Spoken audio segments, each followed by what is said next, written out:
Welcome to New Possibilities. I speak truth to power without fear. So for this video, I want to talk about this very disturbing letter that the U.S. Department of Education issued on February 14th. And to be more specific, Craig Traynor, who is the acting assistant secretary for quote unquote civil rights at the U.S. Department of Education, issued this letter. And basically, he is talking about the new Trump policy. You know, as you all know, Donald Trump has issued these executive orders ending DEI. And in this letter, he's basically threatening educational institutions that if they don't end DEI programs, then they will risk losing federal funding. And many schools depend on federal funding. So what I'm going to do is read a couple of excerpts from this letter, and then I'm going to provide my commentary. So in this letter, he talks about educational institutions, quote unquote, discriminating on the basis of race against white and Asian students.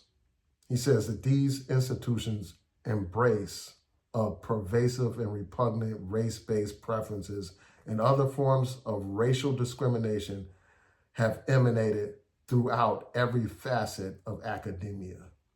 He says, for example, colleges, university, and K through 12th grade schools have routinely used race as a factor in admissions, financial aid, hiring, training, and other institutional programs.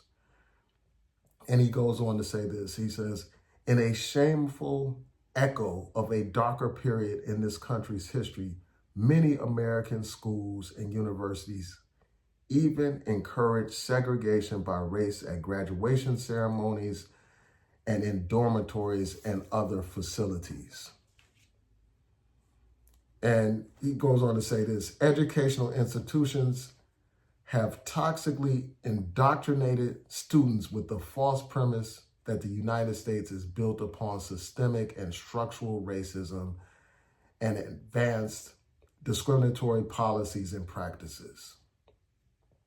And he goes on to say this, proponents of these discriminatory practices have attempted to further justify them, particularly during the last 4 years under the banner of diversity, equity, and inclusion, smuggling racial stereotypes and explicit race consciousness into everyday training, programming, and disciplining.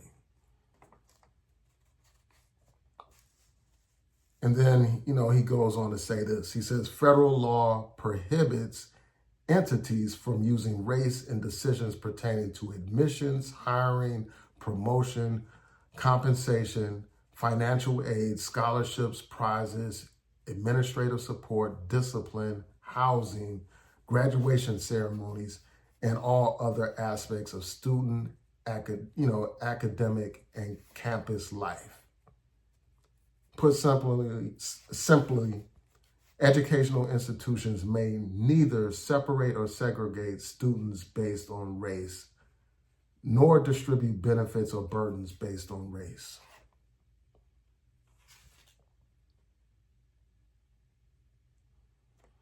And so he goes on to, talk about, some other examples. And he further says, the department intends to take appropriate measures to assess compliance with the applicable statutes and regulations based on the understanding embodied in this letter, beginning no later than 14 days from today's date, including anti-discrimination requirements that are a condition of receiving federal fundings. And he goes on to say, institutions that fail to comply with federal civil rights law may, consistent with applicable law, face potential loss of federal funding. And he goes on to say, anyone who believes that a covered entity has unlawfully discriminated may file a complaint with OCR. And that's the Office for Civil Rights. And so, he also provides a link to the complaint form. So I want to talk about this. What has happened is This Trump administration has decided to flip things upside down. In their mind, white people are the victims. Asian people are the victims. Despite history, and they want to ignore history. They want to blot out history. They want to pretend that America was never a racist country. You know, they want to pretend like there's no such thing as structural and systemic racism in America. They want to create a fairy tale version of American history. And they are painting white people as the victims of DEI measures and efforts to end discrimination. The fact of the matter is, this country was founded on racism. You can't tell me that this country wasn't founded on racism when the founding fathers themselves owned black people, literally owned black people as slaves. You know, black people in their minds were commodities. They were property with less rights than animals. They would sell our people. They would beat our people, rape our people, abuse our people, you know, do unspeakable crimes against our people because they owned our people. And they didn't even view us as citizens, much less, you know, human beings. They literally saw us as 3/5 of a person, and probably even less than that. But this is the country they want us to believe was not founded on racism, was not, you know, a structurally racist society. When they enslaved our ancestors for hundreds of years in this country. They owned us, beat us, raped us, you know, abused us in every imaginable way for hundreds of years in this country.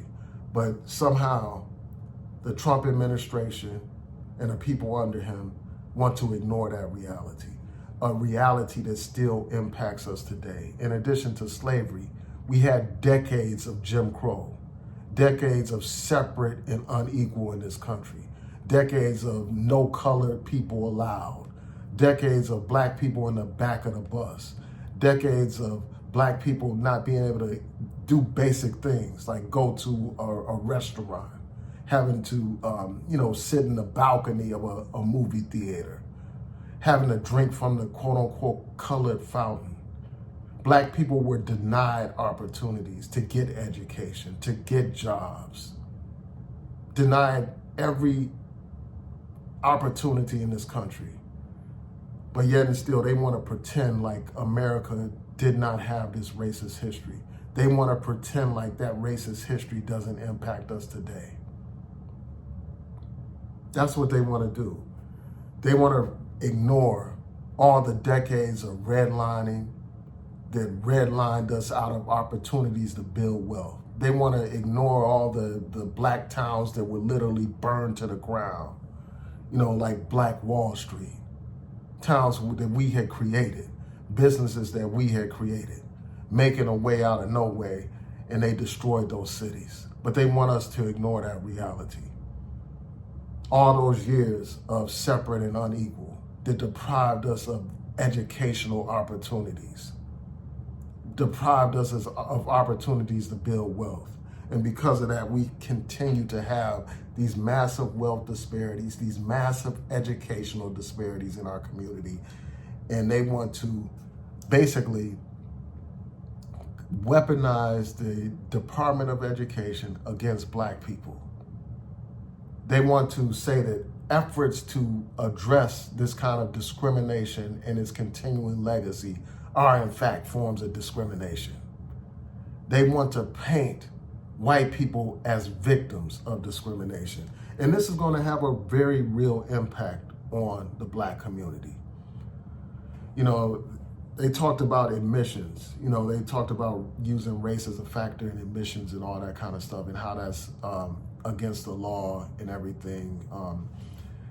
And basically, all this is going to amount to is less black people enrolled in college, because they're going to basically close the door of opportunity to black people. They're going to make it more difficult for black people to be admitted into college and even to, you know, certain top tier secondary schools and all that kind of stuff. They're going to make it more difficult for black people to be admitted into those schools. They're going to make it more difficult for black people to pay tuition so that their children can go to college. You know, there were all kinds of scholarships set up to help disadvantaged communities. You know, black communities, Latino communities, and other communities that have been historically denied opportunity, that without financial aid, they would not be able to go to school. And to just make it real, I'll just provide a couple of examples. Like, for instance, I received a Rosa Parks scholarship when I was in high school. And I received other scholarships based on, you know, my work, my accomplishments as a student, you know, my academic accomplishments and other accomplishments, and also based on my background as a young black man that had some disadvantages. I wasn't born with a silver spoon in my mouth. I grew up in a low-income, single-parent household. And in that environment, you know, I faced certain challenges. And scholarships made it possible for me to pay for my education. Student loans made it possible for me to pay for my education. And a lot of that stuff can be in jeopardy, you know, because of these new policies under Trump. A lot of people that come from a similar background that I came from won't have the opportunity to go to college because they won't be able to afford it, because these scholarships make it possible for black people to go to school, for many black people. Now, of course, there are some that don't need scholarships, you know, that come from well-to-do families and stuff like that, but that's not the case for a large segment in our community. It wouldn't be possible for me to get, you know, an education. I wouldn't be a lawyer today if it wasn't for the grants and scholarships and loans that I received. And some of those grants and scholarships were based in part on my background, but they were more based on my achievement, you know, academic achievement. But that door of opportunity is going to be slammed in black people's faces if Trump has his way. The other thing is they talk about segregation by race. And basically what they're trying to do is they're distorting the definition of segregation. So they're going to use this distorted definition of segregation to basically get rid of affinity groups on campuses around the country. You know, these are groups such as your Black Student Union, you know, your Latino student unions, and other type of affinity groups. They're going to eliminate those kind of programs on campus if they have their way, because in their twisted mind, those types of groups are, you know, forms of segregation, but that's not what they're about. They're support groups that help students, you know, that need to have people that they identify with, especially if you're on a campus that is predominantly white, where, you know, you feel some sense of social isolation, or you may just need, you know, that peer group that can help guide you and provide you with advice and mentorship and all that kind of stuff. And there's nothing wrong with that, but they are possibly going to eliminate those types of programs. When I went to law school, we had a minority student program that helped navigate, you know, help law students, you know, minority law students, Black law students, Latino law students, and other minority law students navigate their way through law school. You know, because a lot of times, you know, these white students that go to law schools, you know, they have all kinds of networks already in place. You know, they have, you know, their relatives that are lawyers and stuff that can provide them with assistance and recommendations and advice and all that kind of stuff. They have a network that is more supportive of them in the institution itself. So it's Black students that need, you know, Black students and other minority students that need programs that will help them navigate their way through, college and stuff. So, for instance, the minority student program at my law school, gave students advice about how to study, gave students support, gave students mentorship to encourage them to persevere and continue through law school. Because we know that there are high dropout rates, for Black people that are admitted to certain, predominantly white institutions, unfortunately, because of, financial issues and other issues, a lack of support. So they had this program, the Minority Student Program. And because of that program, many of us successfully graduated from law school. But programs like that will be eliminated. So Black students will no longer have the support that they need to navigate through college and stuff. They will no longer have the support of, of their brothers and sisters that are similarly situated. The other thing is this. I wonder how, these new policies will impact historically Black colleges and universities. I wonder if they are going to try to get rid of historically Black colleges and universities in the name of eliminating segregation. I wonder if that's the next move. And I wonder what impact this will have on, African-American fraternities and sororities. Although those fraternities and sororities are not exclusively Black, non-Black people can join historically Black fraternities and sororities. I wonder if those institutions may be in jeopardy on these predominantly, just period, and on, predominantly white campuses.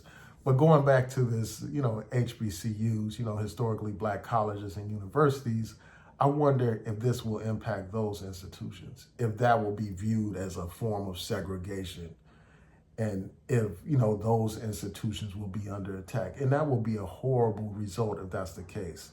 We know that many Black people are not going to be at these historically white colleges and universities. So there will always be a need for HBCUs.